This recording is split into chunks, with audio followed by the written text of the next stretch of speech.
What's up guys, I'm Lizzie and today I'm going to be debunking. I'm going to be debunking common horse misconceptions. The weather is crap outside, hence why I'm doing an inside video today. Really high winds, and after I'm done this video I have to go repair the horse shelter. So let's talk about some common equestrian myths or common horse misconceptions. Things that everybody just believes because somebody told them a long time ago, and it's, you know, this way of thinking or whatever has just come down the line from who knows where, and it's definitely not that as true as you think it might be. So let's just jump into these horse myths, misconceptions, whatever you want to call them. First, but probably one of the more important ones and one of the more misconstrued ones, is that horses have thicker skin and don't feel as much pain as humans do. Maybe you have heard that that is not true, but if you haven't, let me fill you in on the reality is that they do. They do feel pain and might even feel more pain than humans do.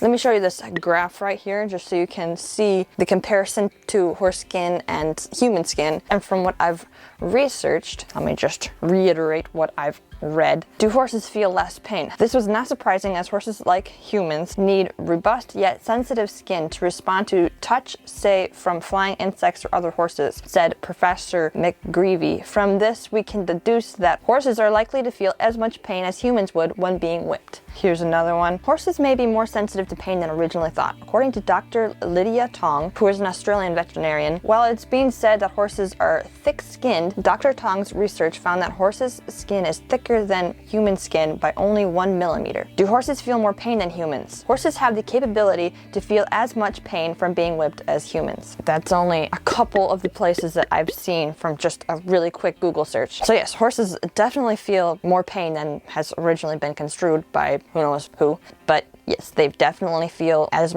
much pain as we do, if not more, because their nerve endings are closer to their skin. They have more nerve endings than humans do. So when you're whipping them, spurring them, whatever, just know that they are feeling it and it's not painless for them. Just because they're not physically showing discomfort and pain while you're doing it to them, there's a reason that we do it to them. It's because we know that they feel it. Horses may have thicker skin by 1 millimeter, but they still feel pain. Number 2.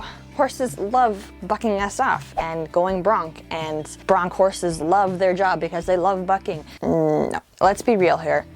Horses, yes, when you see them out in their pasture bucking with their pasture mates, or if you're lunging them and they're feeling spunky and they buck or whatever, that is their expression of like over-excitement. As riders, we try to keep them under that over-excitement level. That does not mean that when they are bucking like a bronc or like trying to get you off their back, that does not mean they are bucking because they're having fun or overexcited. It is a self-defense move that the horses do, and you would probably see them doing it out in the wild if there was an animal attacking them or something. It is their go-to move. It is their flight move to get you off their back because it is just so much pressure. They're just not ready for you on their back. So if they're bucking when you are riding them, they're not having fun while they're bucking. It is not fun for them. They are freaking out on the inside, and that is how they are showing it. And they're not trying to be brats or mean or all of the, you know, things that everybody likes to label the horses, because it looks better on us when we're like, oh, that horse is just a brat, instead of being like, maybe I pushed this horse too hard, maybe it wasn't ready for that, maybe I'm overdoing it, maybe I need to go back to the basics. Number 3, horses will be harder to break when they are mature. Now you see, this is one of my favorites. There's a very westerny, cowboy-y thing to think that horses need to be broke when they are young. Otherwise, they get harder to train when they're older because they're stronger and they are more defiant or whatever. This topic is actually kind of something I want to do in a whole video on its own, because just talking about riding a horse too young and all of that stuff, there's so much into that that I want to actually do a lot of research on and know I have all of the right things to present. For now, I'm just going to touch on it a little slightly. So horses, when you actually try to train them when they are 2 or 3 or too young, they are immature not only in their physical body but mentally. It's going to be a lot harder to break them and to sensitize them because their brain is just not fully developed and they are immature horses still. They're like a kid. They are more spooky, they're more reactive, they are more likely to blow up because they are still playful and young and immature. And if you wait till the horse is a proper age to be ridden, a mature horse, a 4-year-old horse and up, they're going to be way more mature and able to handle the tasks and and less likely to explode and have tantrums and all these things that people like to complain about training 2-year-olds and whatever. I'm not even going to touch on the physical maturity of riding a 2- and 3-year-old because I'm going to do a whole video on that, like I said. So that's a whole thing, and I want to touch on it. Trust me, I do, and I'm going to. But I have to move on. Number 4, and this one is also a doozy, and I think this one also stems from Western riding, Western trainers, whatever, and that is, if you get bucked off, you have to get right back on again. Do you though? Kind of going back to horses buck because it's fun, which we've already discovered that that's not the case. If your horse is bucking under saddle, something is wrong, and you've missed some very small, important details in the groundwork. And yes, horses do learn from release of pressure, so once you come off, you are the release of pressure. You are the pressure on them, and when they get you off, they have that release of pressure because you are no longer on their back putting pressure on them. So getting you off is getting rid of the pressure that they could not get rid of otherwise because either you were asking too much of them, you were not giving them the release that they were looking for, whatever it was, they got you off and that was the release of pressure. So again, if you go back on that horse and you do the exact same thing that you were doing before, they are going to try to get you off again to find that release of pressure. They're not playing all these mind games that you think they're playing. They're just trying to find the release of pressure. And if you, like I said, if you just go back on and do the exact same thing you did before, the same thing is going to happen unless you are better at riding this time and you stay on and you're able to get the horse to stop and whatever, and then they find that release of pressure in a different way. I mean, and that obviously works because people do ride out books and people do fall off and get back on it, and it eventually works. But don't feel bad and don't feel like you have to get back on the horse after you get bucked off. I think it's a much better mindset to think that if you get bucked off, I think you need to come back 10 steps in your training and go back to ground basics and figure out where the holes were in your training and try to patch things up from bottom to top. Because if something's not working up here, we gotta go back to level 2 and, replay the game until we've mastered those steps. Getting off your horse and working through problems that are reoccurring in the saddle. Like, I hate when people say we should normalize this or whatever, but I think we should normalize if your horse is having a bad time when you're on their back, if they are starting to freak out and getting too nervous, if they're starting to act like they're gonna buck, or if they are bucking, to get off. And it's fine to get off and fix the problems on the ground, because if you have a horse that is solid in their groundwork, they're going to be way easier to train on the back. Groundwork is very important, and I've realized that a lot of people don't even do groundwork with the horse, which is kind of mind-blowing to me because it's how I've always learned how to train horses and ride, is groundwork first, is number one thing. And most people don't know how to back their horse up or side their horse, or like the only thing people do as groundwork with their horse is to lunge them. And if they don't have their lunging rope and their, tools to lunge, they're out in the trail, they can't do anything with their horse. They don't know what to do with their horse if their horse is freaking out. So don't feel pressured by outside opinions or whatever about needing to get back on that horse and show dominance or whatever, because it's not a game you have to play. Okay, we took a little bit of battery break. Camera needed a little bit of juice. So for the 5th horse myth, this one kind of cracks me up. I've been seeing this one around quite frequently on, comments on videos of where people are clearly, I don't want to say the word abusing, but abusing horses, like full-grown adults riding miniature horses and using abusive tack or whatever. And these comments, see,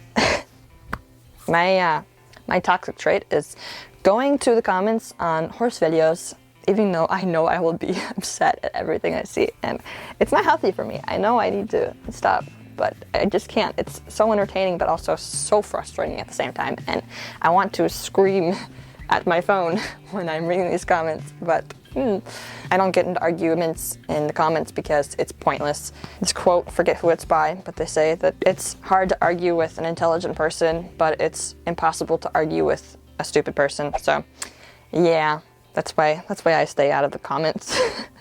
Anyways, what we were talking about, this comment that I've been seeing quite frequently, if they didn't like it, they wouldn't tolerate it. And how are they supposed to show that they won't tolerate it? Like, what are they supposed to do to not tolerate it? If they buck you off, they're labeled a bad horse, and you're going to get back on that horse and show them who's the boss. If they bite you, you'll probably smack them and not give them any treats and do it anyways. This is a very ignorant comment to me, because we, as horse trainers, we label horses as bad and they're intentionally hurting us or whatever because they are spiteful and they're mean, and I don't even know, they're brats or jerks. Yeah. So if we're doing something that might hurt them, but we are assuming that it's not hurting them because they're not retaliating, and then we say that if it did hurt them, they would retaliate, they wouldn't tolerate it, but if they did retaliate and they didn't tolerate it, then we would punish them. So we're not giving them the option to tell us if they are uncomfortable or in pain. If you're riding a horse that is too small for you, if you are a full-grown adult and you're riding a miniature horse that is not the 20% level that the horse can carry, if they didn't tolerate it, we would make them tolerate it. If the horse didn't like being whipped, they wouldn't tolerate it, so they would buck us off. But what would we do? Would we listen to that retaliation and be like, oh, okay, they don't like that, so we're not going to do that? No. We would prove dominance and we would tell them to shut up and don't ever tell us what you are feeling ever again, because we don't want to hear it. We just want to use you as a horse. So as you can see, to me, this is hilarious because horses actually show us and they don't tolerate a lot of the things that we do and they retaliate, but we label them as bad and jerks and brats and blah, blah, blah, blah, blah. And we dominate them and we force them into submission and we make them do all these things that we want. They don't get anything out of it and it's all for our gain, and we just use them, stick them back in the stall where they came from, feed them a little bit of hay that'll last them an hour, and we won't see them again till the next day until we come back and we make them do it all over again. And then we wonder why they're barn sour, we wonder why they don't want to go in the arena, you wonder why they are cinchy, and all of the above. It's because they are trying to retaliate and they don't want to tolerate that behavior, but we are shutting them up. So the whole thing of horses, if they didn't like it, they wouldn't tolerate it, is bullshit. I said it. There are so many horses that don't tolerate it and end up getting put in the kill pen because they don't tolerate and they retaliate. So yeah, Karen. I could make a whole video of me going through that's a good idea. I should make a video of reading all of the comments in horse videos. That could be... Let me know down in the comments if you think that's a good idea or not. That's it for this video, guys. I hope you guys enjoyed this video. If you did, give it a big like and subscribe. If you have any questions that you want me to answer at the end of my videos, go ahead and ask them down below. And I post new videos every single Sunday, so be sure to come back next week, turn on your notifications, and subscribe, and go follow me on Instagram and TikTok, and I'll see you guys next week Sunday. Also, one more thing. I want to do a little bit of self-promotion for my shops. I have a shirt shop here with lots of fun equestrian horse-related shirts and things that you would probably like if you're watching this video. That means you're a horse person, which means you'd probably like this shop. And you'd probably also like this shop, which is my art shop. If you want to go check that out, I'd really appreciate it. Every view, like, favorite helps out the shop and this channel. So thank you very much in advance, and I hope you guys have a wonderful day, and I'll see you guys next week, Sunday. Bye!